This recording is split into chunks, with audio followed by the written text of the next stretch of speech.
दोस्तों ये बात फिक्री है, हर बच्चे के कुछ ख्वाब होते हैं और जैसे ही वो अपनी तालीम पूरी कर लेता है वो अपने ख्वाब की तकमील के लिए निकल पड़ता है।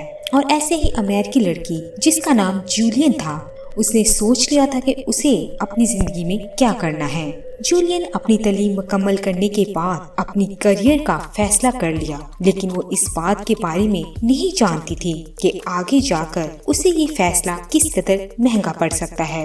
आखिर इसका ऐसा क्या फैसला था और इस फैसले की वजह से क्या वो अपनी जान भी गवा बैठी। आज की वीडियो में मैं आपको जूलियन की जिंदगी का एक ऐसा वाकया सुनाने जा रही हूँ जिसको सुनकर आपके होश उड़ जाएंगे। पर इस सच्चे वाकये को जानने के लिए हमारी वीडियो को एंड तक जरूर देखिएगा और अगर आप हमारी वीडियो को देखना पसंद करते हैं तो हमारी वीडियो को लाइक करके दीगर दोस्तों के साथ शेयर जरूर कीजिएगा। तो चलिए स्टार्ट करते हैं हम आज की अपनी वीडियो।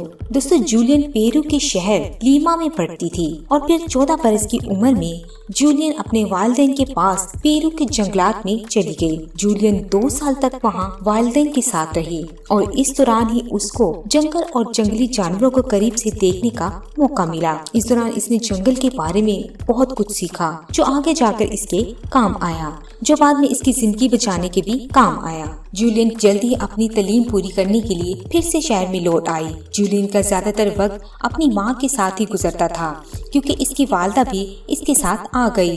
जूलियन कभी अपने वालदा के हमरा अपने वालिद से मिलने दूसरी सिटी में भी चली जाती थी क्योंकि इसके वालिद को काम के सिलसिले में एक जगह से दूसरी जगह जाना पड़ता था। दिसंबर 1971 में जूलियन को क्रिसमस की छुट्टियां गुजारने के लिए अपने वालिद के पास जाना था। जूलियन और उसकी वालदा 24 दिसंबर 1971 को एयरपोर्ट पर पहुंचे तो वहां काफी रश था और मौसम की खराबी की वजह से उनकी फ्लाइट भी लेट थी। जूलियन के ख्वाबो ख्याल में भी नहीं था कि इसका अपनी वालदा के साथ ये आखिरी सफर है और ये सफर इसकी पूरी जिंदगी तब्दील कर देने वाला है। दोस्तों, तकरीबन सुबह 11 बजे माँ और बेटी दोनों जहाज में सवार हो गई। जूलियन जहाज की खिड़की वाली साइड पर बैठ गई ताकि बाहर के नजारों से भी लुत्फ अंदोज हो सके। जहाज में पहला 1 घंटा तो बहुत अच्छा गुजरा। जब ये जहाज आगे पहाड़ों से गुजरा तो आगे काले बादल जिससे चमकने वाली बिजली वाज़ेह तौर पर देखी जा सकती थी। जहाज में बैठे पायलट को इन बादलों से हटकर गुजरना चाहिए था, पर शायद पायलट ने इन तूफानी बादलों को मामूली समझा। उन्होंने इस तूफान की तरफ अपने जहाज का रुख कर दिया। जूलियन के मुताबिक जहाज में मौजूद सब मुसाफिर घबरा चुके थे। तभी जूलियन की माँ ने कहा सब ठीक हो जाएगा, पर हर तरफ चीखों पुकार फैल चुकी थी। अचानक खिड़की से बाहर जूलियन को जहाज के दाएं पर जूलियन को एक खौफनाक धमाके के साथ आग दिखाई दी। पता नहीं ये बिजली की कड़क थी या कुछ और, पर इसके बाद जहाज नोक के बल जमीन पर गिरने लग पड़ा। जूलियन को अपने बदन में भी जहाज की खौफनाक गिड़गिड़ाहट महसूस हो रही थी। उसकी माँ के आखिरी अल्फाज उसके कानों में टकराए, लो जी सब खत्म। जहाज बहुत तेजी से जमीन की तरफ गिर रहा था।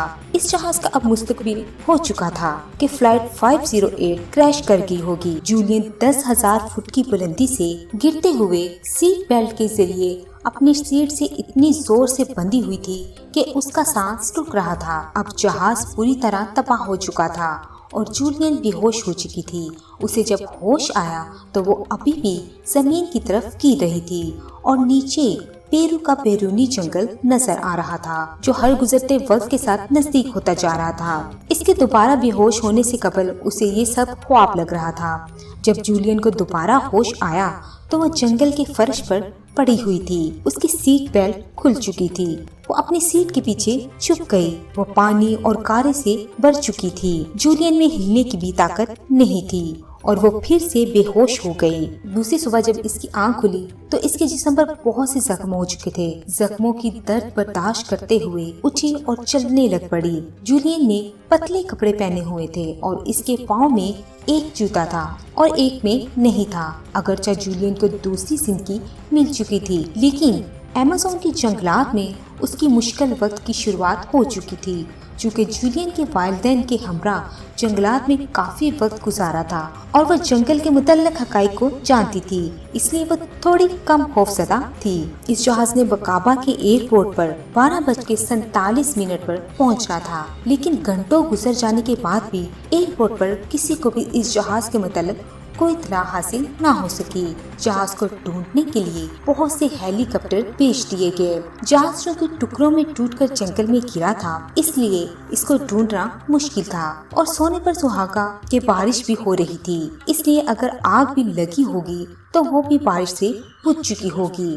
इसलिए कुछ दिनों बाद लापता जहाज और लापता लोगों की तलाश भी बंद कर दी गई। जूलियन ने अपनी सीट के ही इर्द गिर्द चक्कर लगाए। उसको जहाज का कोई मलबा हासिल ना हुआ, लेकिन उसको मीठी टॉफियों का एक पैकेट जरूर मिला, जिसमें से इसने एक खाई और एक बाकी संभाल ली। शाम होते ही अंधेरा हो गया। जूलियन ने तब तक अपने रात गुजारने के लिए एक महफूज पनाहगाह को ढूंढ लिया था। उसने एक टॉफी खाई और न जाने कब उसकी आंख लग गई। जब उसकी आंख खुली तो वो दरख्तों के झुंड में थी, जहाँ पर सूरज की रोशनी बहुत मुश्किल से जमीन पर पड़ रही थी। वो खुद को काफी तन्हा महसूस कर रही थी। जूलियन बहुत कमजोर हो चुकी थी। 10 दिन गुजरने वाले थे, लेकिन जूलियन को अब भी इस जंगल में कोई इंसान नहीं मिला था। अमेज़न के खतरनाक सांप, मगरमच्छ बहुत दफा नजर आ चुके थे। खुशकिस्मती से 11वें दिन उसको किसी नदी की आवाज सुनाई दी और वो उस नदी तक पहुंची तो वो इसके साथ साथ नीचे उतरने लगी, क्योंकि वो जानती थी कि नदियाँ बड़े दरियाओं में मिलती हैं और उसके आसपास ही इंसानों की आबादियाँ भी होती हैं। नदी के साथ साथ चलने के भी अपने ही खतरात होते हैं। फिर भी ये बहादुर लड़की चलती रही और आखिरकार उसने एक कश्ती देखी। इससे पहले कि वो कश्ती के मालिक को आवाज लगाए, उसकी आंखों के नीचे अंधेरा छा गया और वो जमीन पर गिर गई। जल्दी वो वहाँ के मकामी मछुआरों को मिल गई और उन्होंने उसको तबी अमदाद फराहम की और बाद में उसको एक और शहर के अस्पताल में भेज दिया गया।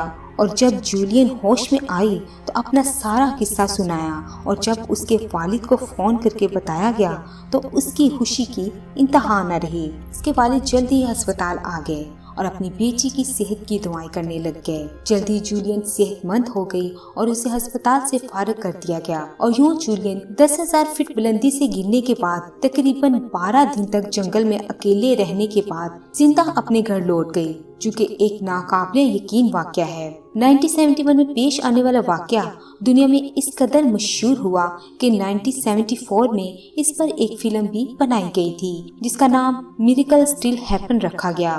तो दोस्तों, आज की वीडियो आपको कैसी लगी हमें कमेंट्स बॉक्स में ज़रूर बताइएगा। अगर आज की वीडियो आपको पसंद आई तो हमारे चैनल को सब्सक्राइब कर दें और बेल आइकन के बटन को ज़रूर प्रेस कर दीजिएगा, ताकि हमारी इस तरह की हर आने वाली वीडियो आपको मिल सके।